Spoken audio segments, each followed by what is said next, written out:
We've got Twitter Tuesday on a Wednesday, a special edition of the LockedOn Giants podcast that's coming your way next. You are Locked On Giants, your daily New York Giants podcast, part of the Locked On Podcast Network, your team every day.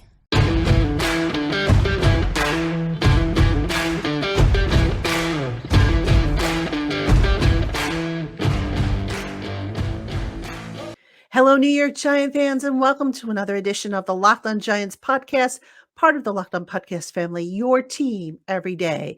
My name is Patricia Traina. I'm your host, and today's episode of the Locked On Giants podcast is brought to you by BetOnline. BetOnline has you covered this season with more props, odds, and lines than ever before.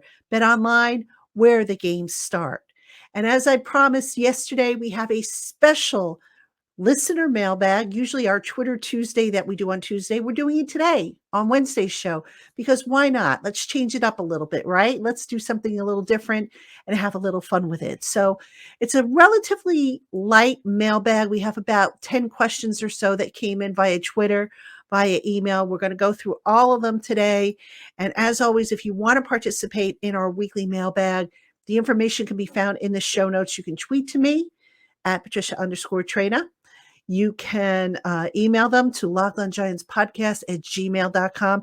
And all this information is in the show notes, by the way. So check it out if you want to participate in the listener mailbag that we do every week.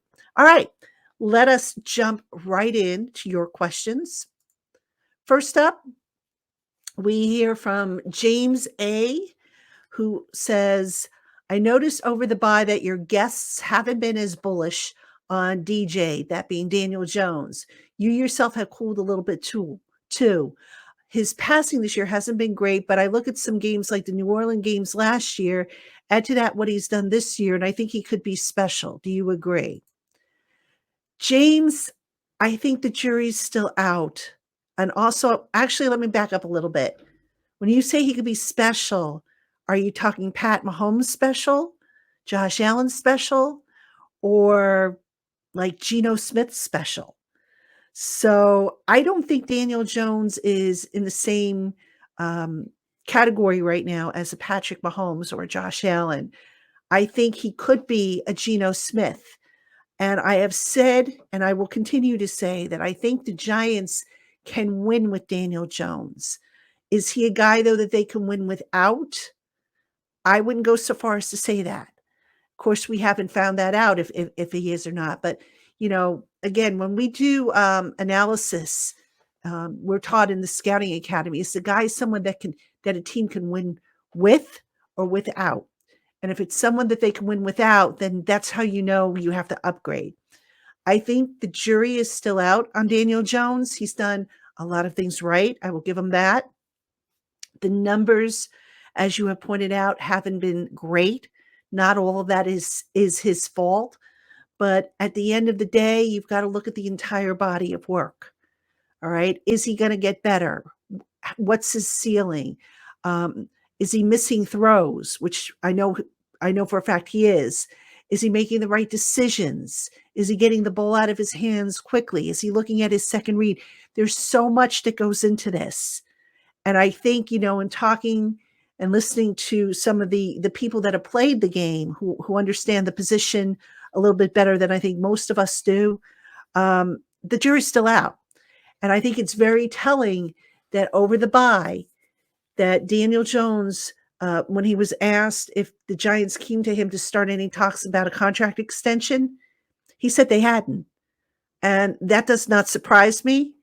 I don't think the Giants should have opened conversations with him just yet. I think they wait until the end of the season and they just weigh everything. And right now, if I had to take a guess based on what has transpired so far, I do think he comes back. I do not think, though, it'll be for big money. And I know later on in the show, we have another question about that. So I'll refrain from saying anything more on the topic till we get to that other questions. But thank you for your question. All right, up next, Independent Outsider wants to know, of all the draft classes you have covered as a beat reporter, which improved the team the most or the fastest? And is the 22 2022 draft class on pace to be the best or one of the best. The 2007 draft class, Giants won a Super Bowl with that class, and every rookie contributed. The 2022 class, on paper, you've got talent, but you also have a lot of guys who have been banged up and who have missed time. If I remember correctly, the 2007 class didn't miss a whole lot of time. I think one guy out of the entire class, he was an offensive lineman. He was really the only one who didn't contribute to that team. So the 2007 class right now still takes the cake, in my opinion, as far as improving a team right away and just, overall. All right. Thank you for that question. Up next, we hear from Nick Pontiero. I hope I said that right. How do you see the defense changing without McKinney? With him being a vital cog, do you think there will be any serious regression? All right, Nick, thanks for that question. The coaches will tell you next man up. And really, when a guy is injured, really it doesn't, the scheme doesn't change all that much. Now, does some of the responsibilities change of the guys that come in? Yes, but at the end of the day, you're still going to need somebody to come down in the box. You're still going to need somebody to cover deep.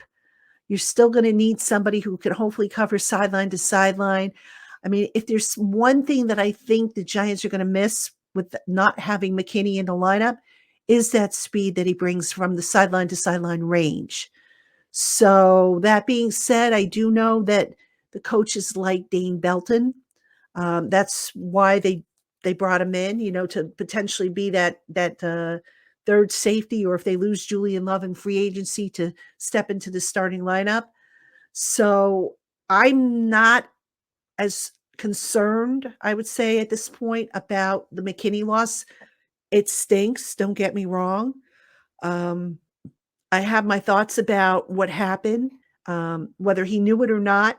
And I question, by the way, I question if he knew doing what he did was wrong, because I think a lot of these kids, when they get their contracts, I highly doubt a lot of them sit and read every last line of what's written. So I do believe McKinney made an honest mistake, and it's unfortunate that, he has the injury, but that, life teaches you through your mistakes, and he has learned. And kudos to him, by the way, for standing up and saying, for taking accountability, and for saying that, if the Giants come after him to dock him for some of that guaranteed money that could be forfeited, kudos for him to say, look, I have no problem with that. So I think McKinney just handled it well. And, the loss is big. I think this was a young man who was on his way to a Pro Bowl season. But I do think they'll figure out ways to compensate for his loss. So thanks for that question. All right. Next, we hear from Andrew Bogdan, who, okay, this is the Daniel Jones question I was referencing. If Daniel Jones' last 9 games basically match his first 8 in performance and record, do they resign, and what does the deal look like? Andrew, I do think they will resign him, but see, here's the other thing I'm going to tell you. I think it's also going to depend on where the Giants end up drafting. Everybody seems to think that, this quarterback class that's coming out in next year's draft is the be all end all. And yes, it's a very, it looks like a very good quarterback class. But that being said, there'll be other quarterback classes. And if the Giants make the playoffs, let's say for argument's sake, they make the playoffs, they're going to be drafting in the bottom third of the first round. And there's no way that Joe Schoen is going to trade premium assets to get up into, the top 5, top 10 to get a quarterback. I just don't see it happening. So again, the question that the Giants need to answer, can they win with Daniel Jones moving forward? So far, they've been able to do it. How much of that is on Daniel versus how much of that is on the defense? That's another story. That's where management needs to sit down and determine, what percentage he contributed to the wins. As far as a deal goes, I wouldn't sign him for more than 3 years. I forget what kind of numbers I put up. I did an article on Giants Country last week where I had a projection, and I don't remember what numbers I put up, dollar numbers. I do remember it was a 3-year deal, and I believe I said, a 3-year deal with an out after 2 years. So that's kind of what I'm thinking. I would not sign Daniel Jones to anything longer than 3 years. So we'll see what they do. I think he's trending in the right direction, but the Giants might feel otherwise because there are still 9 games left to play. And as I said, to the first question about Daniel, they haven't started contract talks with him yet. Not even a chance to get a feel for, how's he liking things? What's he thinking? Start putting some parameters in place. So the final thing I'll say about Daniel Jones and his contract, to answer your question, I do think that the Giants, if they want to re-sign Saquon Barkley and Daniel Jones, they're going to have to get Daniel done before free agency. You want to avoid having to use the franchise tag on him at all costs, because I think it's like $31 million. And Daniel Jones, I'm sorry, not worth $31 million. So I think that's what they're going to try to do, assuming that Daniel is indeed in the plans moving forward. So, all right, hope that answers your question. All right, folks, we're going to take a quick break. When we come back, we have more of your questions on this special edition of Twitter Tuesday, held on a Wednesday. Stick around. Hey, Giant fans, home burglaries and intruder breaches are unfortunately on the rise. Don't let the bad guys win. Build up your best defense with a customized system from SimpliSafe. Used and trusted by thousands of people, SimpliSafe is cutting-edge technology powered by 24/7 professional monitoring agents who will always have your back. SimpliSafe's agents call you the moment a threat is detected and will even dispatch the appropriate first responders to your residence, even if you're not home. So don't risk your family's safety. Put SimpliSafe's 24/7 monitoring and advanced response technology to work for you today. Visit simplisafe.com/LockedOnNFL to customize your system at a special listener discount of 20% off. Plus, get your first month of interactive monitoring for free. That's simplisafe.com/LockedOnNFL for your customized 20% discounted security system and free month of interactive monitoring.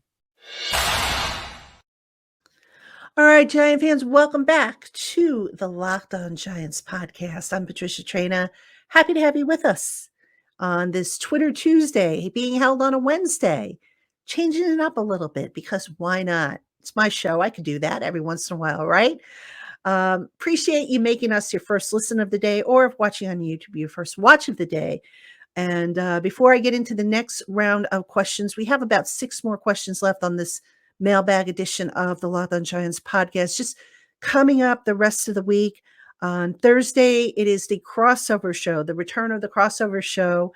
So Locked On Texans co-host John Hickman and I will break everything down that you need to know about this weekend's Giants-Texans game.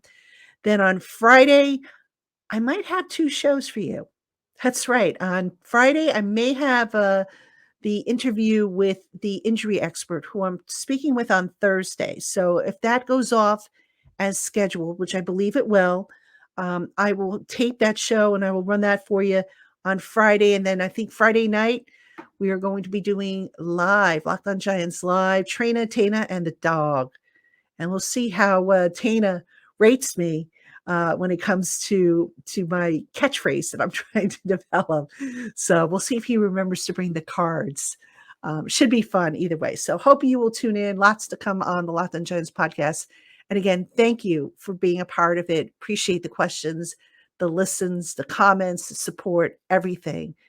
All right. And before I forget, please like and subscribe the channel. Trying to get to 5,000 subscribers here on YouTube. So if you're watching us on YouTube, like and subscribe. Click that little bell for notifications, because I'm going to start doing some Twitter shorts for you. Probably next week I'll start doing some Twitter shorts. So you'll want to be notified when I have a new posting coming up. And for those of you listening to the podcast on our audio platforms, thank you so much. Please like our podcast, give us a 5-star review, and thank you. All right, let's get back to your questions. Up first in the second segment, Satoshi Guacamoko. Can you explain more what the green dot wearer actually does? They're called the quarterback of the defense, and they call the defensive plays, but what does that actually mean? I think Wink calls the defensive plays. So what does the green dot do? All right, Satoshi, thank you for that question. The um, the green dot basically means that is the player on offense or defense that has the radio in their helmet. So the coach on the sideline is actually calling the plays into that particular player.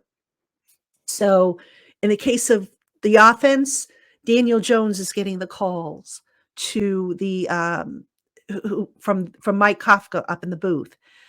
On defense, it was Xavier McKinney getting the calls from Wink Martindale, who's on the sideline. But with McKinney out, I think the green dot is now going to go to Julian Love, if I'm not mistaken. So basically, the green dot tells the officials who's got the radio in the helmet, because you can only have one guy on offense and one guy on defense wear the green dot at a time. So that's basically, the explanation in a nutshell. It's a way for the officials to make sure that you don't have, one guy on one side of the formation getting the plays and then another guy on the other side getting the plays. And the whole radio thing works where I think after so many seconds, and I can't remember the number off the top of my head, but after so many seconds, the radio communication shuts off anyway. But that's the purpose behind the green dot. Okay, up next, Joe at Javelino4 asks, do you think we scheme around X's injury or just put Love there? Joe, I don't think the scheme is going to change all that much because Xavier McKinney isn't in the lineup. The scheme changes up based on the opponent. So, Julian Love was going to be in there anyway. He and McKinney are that 1-2 punch. Dane Belton, I would suspect, is probably going to see a lot more snaps.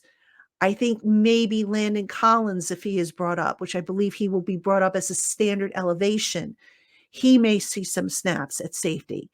So, again, I just don't see them, totally changing things because, McKinney's not in there. It's unfortunate he's not in there. They're going to miss his sideline to sideline speed, but I think Wink Martindale will figure out a way to compensate for that. At least I hope he will.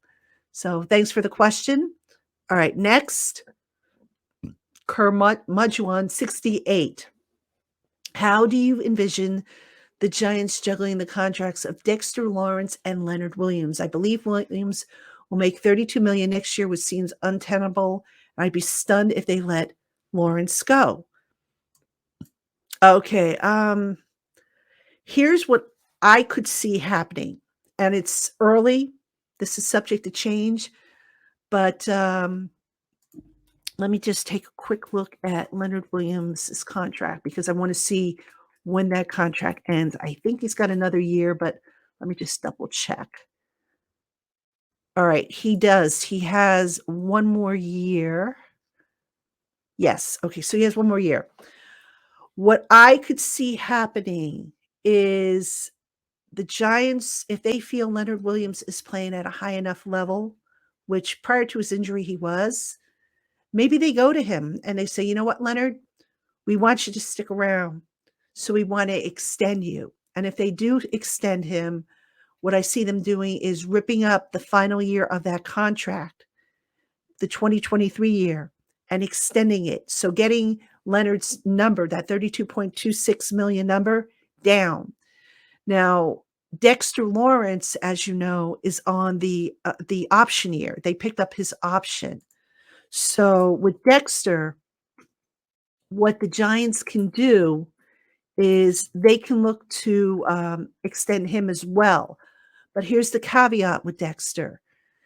He is guaranteed 12.407 million in 2023. So once that option year is picked up, it's fully guaranteed. So whatever number they lower it to, assuming that they extend him long term, which I could see happening, by the way, that first year's amount's got to be equal to 12.407 million.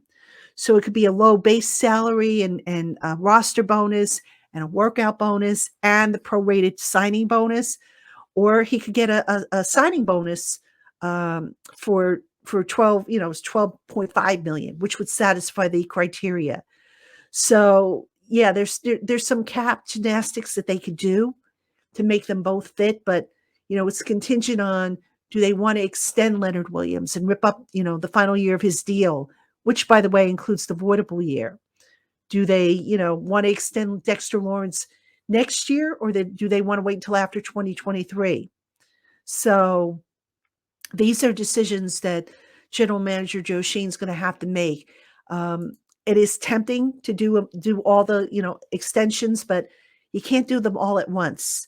I would say if it were me, I would look to do it that way, because after you get through with Dexter Lawrence, now you got to look at Andrew Thomas, you got to look at Xavier McKinney, so you've got some other contracts that are on the horizon, and I don't think the Giants can extend all of them in one swoop. I don't think it's smart to do it all in one swoop, because then you're going to have a problem with your cap down the line. So that's what I think the Giants will do. I think maybe they will go to Dexter and say, hey, do you want to?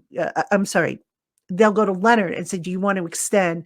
Maybe go to Dexter and say, hey, let's see if we can get this done with you. So thanks for that question. All right, up next. Oops, got that one already. Sorry. We get to our email questions. And Alan B. asks, can a player remain on the practice squad all season? I know Landon Collins was activated. Is that a game-to-game decision, or did Landon Collins' roster position change? And do you expect Landon to be utilized more frequently in the aftermath of Xavier's injury?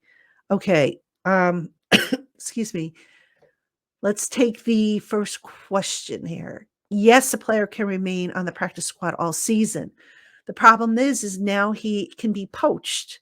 So if another team comes along and offers, a lot of money, they can poach the guy. There's no more practice squad protections, in case you haven't noticed. The decision to elevate Landon has been a game-by-game basis. I believe he will be elevated one more time because it's a cap savings factor. And I think I explained this in an article on Giants Country, if I'm not mistaken. I'll check. And if I did, I'll link it in the show notes so you can see.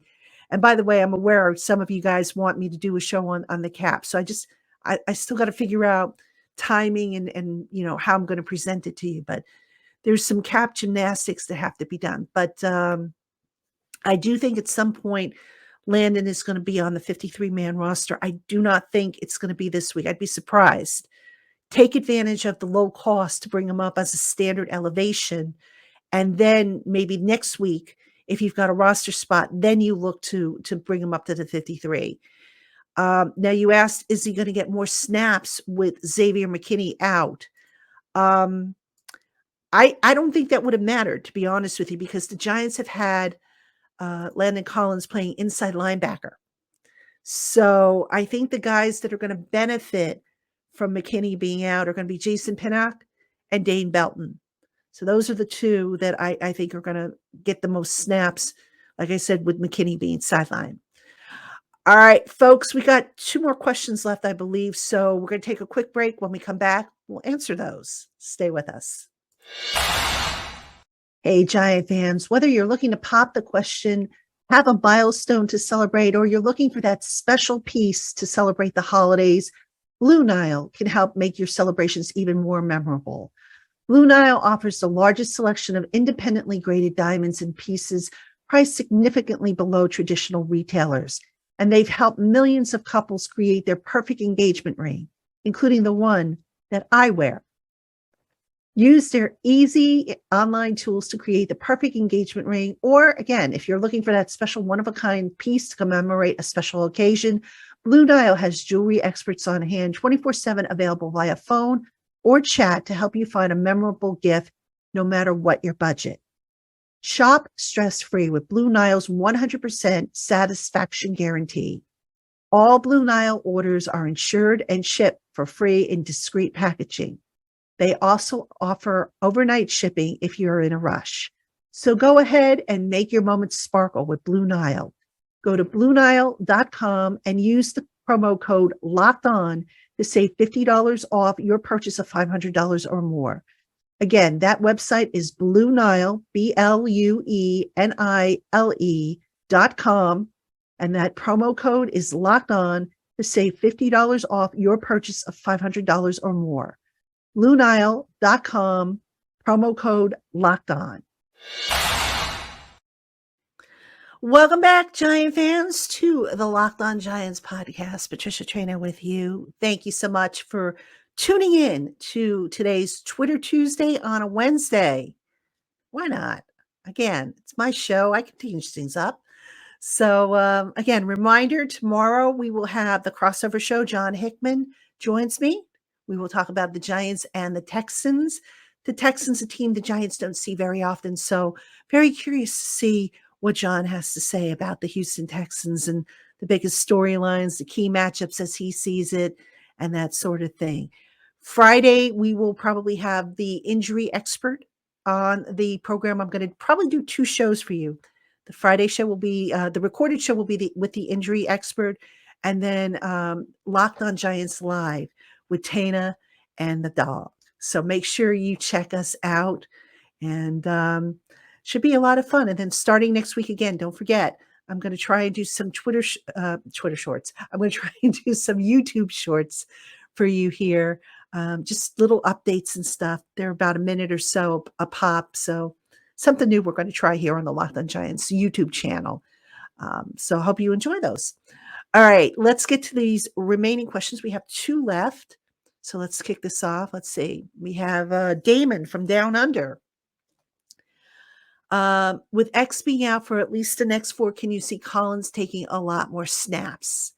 All right, Damon, as I said before, I think Dane Belton and Jason Pinnock are going to be the two that are going to benefit from Xavier McKinney being out. Collins, he's kind of got that role as that inside linebacker, that will linebacker role. That's going to be, I think, what he's going to be asked to do. Remember, they're facing a Texans team. Damian Pierce is, I want to say, this has the 6th most rushing yards in the league. So they've got a running game, and it's going to be all hands on deck to slow down that running game. I don't have to tell you that the run defense has just been terrible by the Giants. So that's what I think Landon's role is going to be. He's a box safety, hybrid inside linebacker. You know, Xavier, he's got that sideline to sideline range, that deep center field type of speed. So you're going to want somebody a little faster, I think, out there.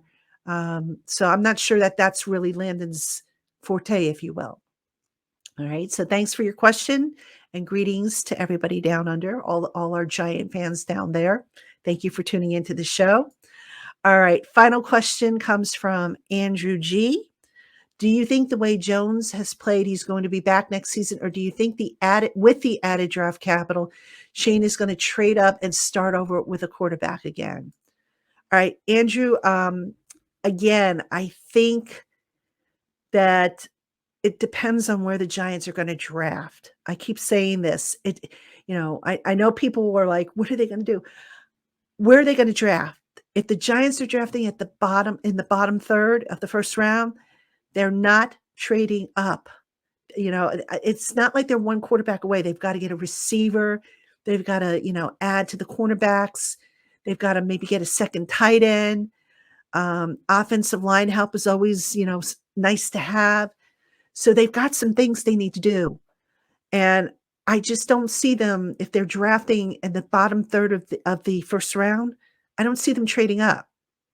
So if that's the case, You give Daniel Jones about a 3-year contract, like I said, with an out after 2 years. You don't give him a lot of money. And the way you can structure it in such a way so that they can get out of it relatively easy. And, I will have that information for you. I know I said I might look at that during the buy. I didn't get a chance to do it during the buy.